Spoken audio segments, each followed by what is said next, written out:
Welcome to sunny Jessup, Iowa. This is the first of 4 videos that we're going to be bringing to you to cover timely topics for the next 4 weeks. I'm Andy Dickus, Technical Seed Agronomist with Winfield United. And I'm Tyler Steinkamp, Agronomist for Winfield United. Today what we're going to cover is talking about corn and soybean emergence and some of the things that we have to consider if we are going to replant those corn or soybean fields. I also want to spend a little bit of time talking about some of the drier conditions and how that might affect our pre-herbicides.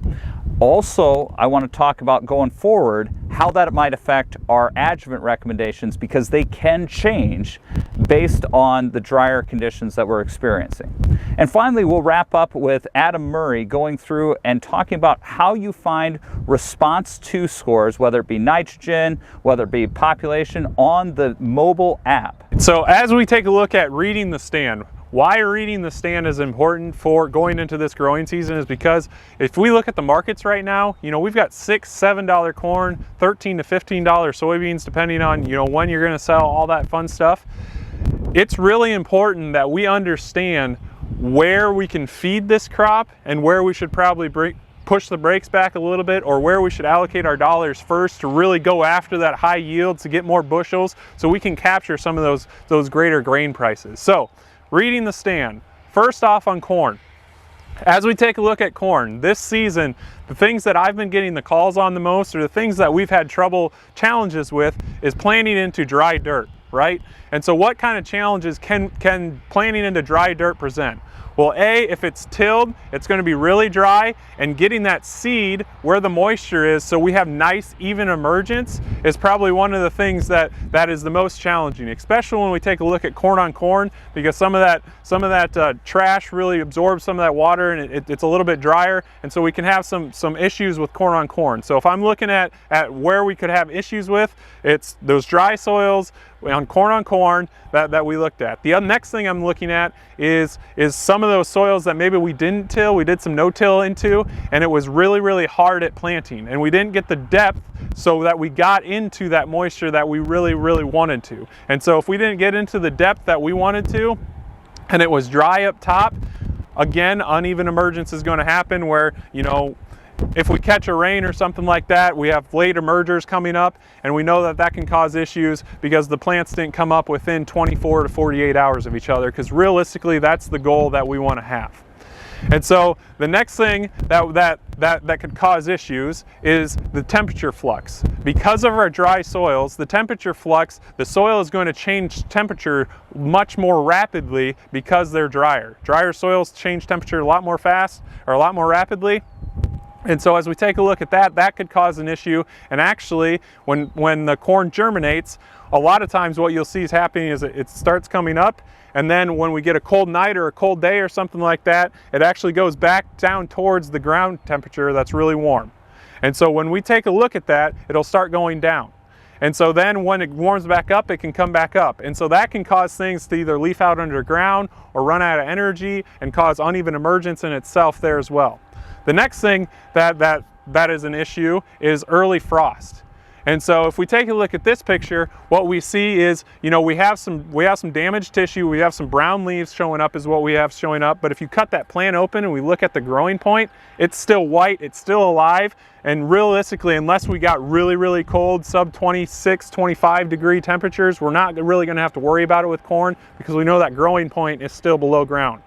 Now this picture is an example of a corn plant that actually we froze. We got a frost down to that growing point. And so if you cut that plant open and you see that it's brown to the growing point and it doesn't look alive and alive tissue, that's a plant that we're probably going to have to go in and reconsider replanting depending on what kind of stand loss we have. So as we take a look at stand loss, so when I look at corn on stand loss, what we want to look at is, the rule of thumb has always been 25 to 30% of your stand. Well, with higher elevated grain prices, we may think of lower that number a little bit. If we get 20% of our stand that's gone, we may start having a conversation about having replant for 2 reasons. A, grain prices, and B, because today's still May 12th, May 13th, May 14th. May 16th when you guys are going to be seeing that. We still have pretty early in the growing season that we can still optimize the yield that we're going to have. And so when we're taking a look at replant considerations, you know, when we're down 6,000, 7,000 up to 10,000, we may take a look at replanting in other years when we weren't, just because of the data on the calendar and prices. All right, so let's go take a look out in the field on how exactly we want to read our stand based off of two different hybrids.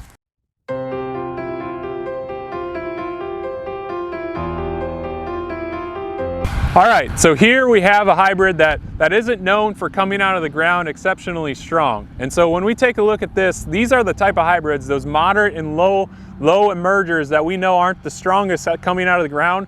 Those are the ones that obviously we've seen the biggest problem with. So what do I mean when we say biggest problem? So as we take a look going down this row, so we've got a really good one that came out right away. This one probably a little bit late emerger, really late emerger, another really late emerger. We have a gap, late emerger, probably came out within the first 24 hours, and then we kind of get a little bit better as we get going down the road. And so when we take a look at this, some implications that we can get from this is, you know, when we're taking a look at what fields we want to manage, right? What fields we want to manage, what fields we want to throw a lot of money at. This is probably one that we're going to hold the brakes on right away, and we're going to look at try to find those stands, those fields that have the strongest stand we have. So here, doing this live, trying to find the seed, there it is right there. And so what we're seeing from this, you know, as we take a look at this corn plant right here, it probably either got in some dry soil and so is late emerger because it doesn't seem to have any imbibitional chilling or anything like that, or it was in an air pocket. So we are in an Answerplot, one of the few in Iowa that we do some strip tilling at, and unfortunately we weren't able to get that done last fall. We did it this spring and we followed up pretty closely with the planter, so there could be an air pocket, so it seed to soil contact, something like that, or it was sitting in dry soil. That could be what caused this. But understanding, you know, how to read the stand and what we're looking at is really, really important from that standpoint. Now, let's go over to a better emerging product. And so as we take a look at those strong emergers, those products that we know, as we take a look at it,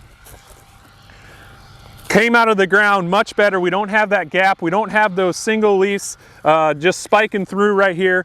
Much more even emergence. This product is known for its strong emergence. And so as we take a look at this, this is a field or a product that we're probably going to want to pour the coals to, because we have the stand to get high yields, right?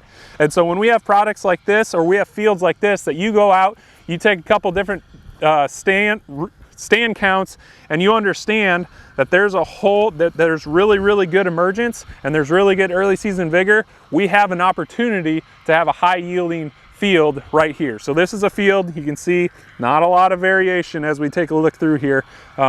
This is the field that we're going to want to pour the coals to. So that's how we read the stands when it comes to corn. You know, make sure you're digging up if you do see gaps to understand exactly what happened. If it's something that's mechanical or something like that, as we take a look through that, something that we can fix in the future, you know, those are all good things for next year to make sure we're getting the optimum corn stand out in our fields.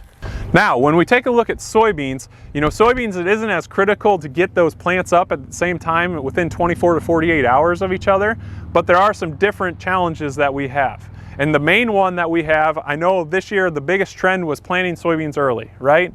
And so what sort of challenges does that present to us? Well, we're probably planting into some dry soils again, so that caused uneven emergence, which isn't as big a deal on corn, because as long as we get a rain and get it up out of the ground, it'll even itself out, and yield won't be hurt if at all, but it'll be very minimal if it does at all. So the main thing that we have a problem with, and this is all early planted soybeans, is frost damage.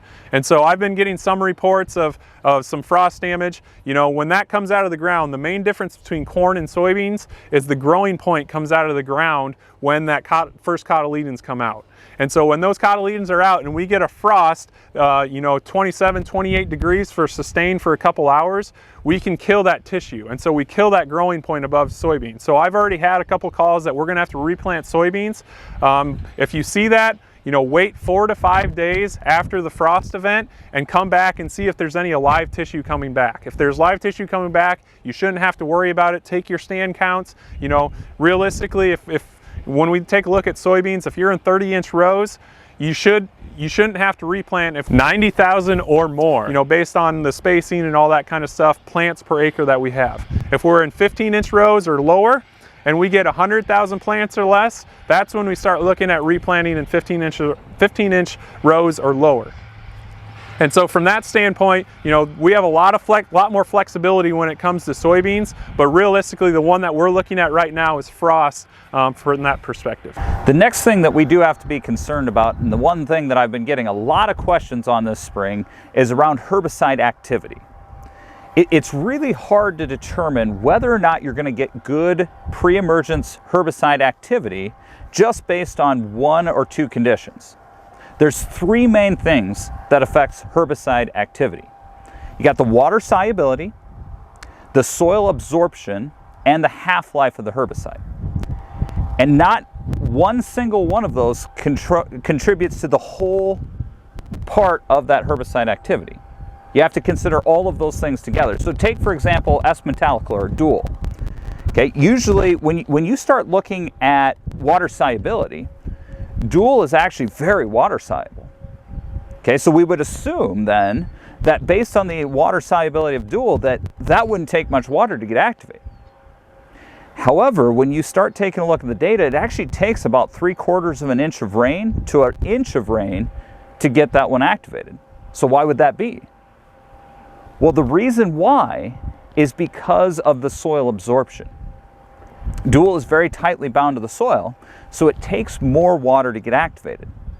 Okay, so that's why you can't just take a look at one thing when you start to look at soil activity. Okay, and a lot of it, I can't necessarily tell you, is that herbicide going to get activity or not? Okay, we've picked up some nice rain across a lot of Iowa recently. We should get decent activity. Herbicides can sit on the soil surface for about 7 to 10 days before they start to break down.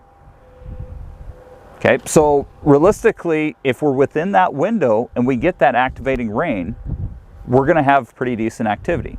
If you're outside of that window, that's where we start to lose our efficacy. And that's where scouting is going to be very important. You need to be checking these fields because these herbicides could break quicker than what you're assuming.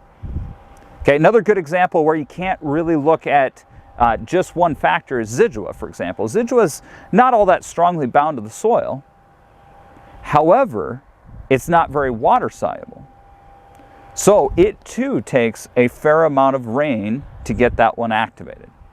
Okay, you got Outlook. Outlook is not very tightly bound. I mean, it's fairly tightly bound, but it also is very water soluble. It comes available very quickly and becomes active very quickly. However, if you get a lot of rain, then we see that one start to decrease in effectiveness. Okay, so there's a whole bunch of compounding factors. I can't tell you that this specific thing is going to activate that herbicide. I can't tell you that. What you need to be doing, especially in a year like this, is going out and evaluating those fields, looking for when those herbicides actually do break. Okay, so that's going to be absolutely critical. Now, being that we are drier, another thing to consider is as we start looking at these earlier post applications that we might have to make, okay, with drier conditions, weeds are going to develop a thicker cuticle. The crop will as well, okay, but weeds are going to as well. As we go west in the United States, adjuvant recommendations actually do change as compared to as we go east, mainly because of the moisture factor. The drier conditions that we have, the more we're going to have to rely on decent adjuvants. Okay, make sure you have your oils in there correct. Go on the higher end of those oil ranges. Okay, make sure you have your surfactants correct. Go on the higher end of those surfactants to make sure that we're actually getting through those thicker waxy cuticles that we may not have had in previous years. Another thing to consider though is if we do start to warm up all of a sudden and we get very warm conditions,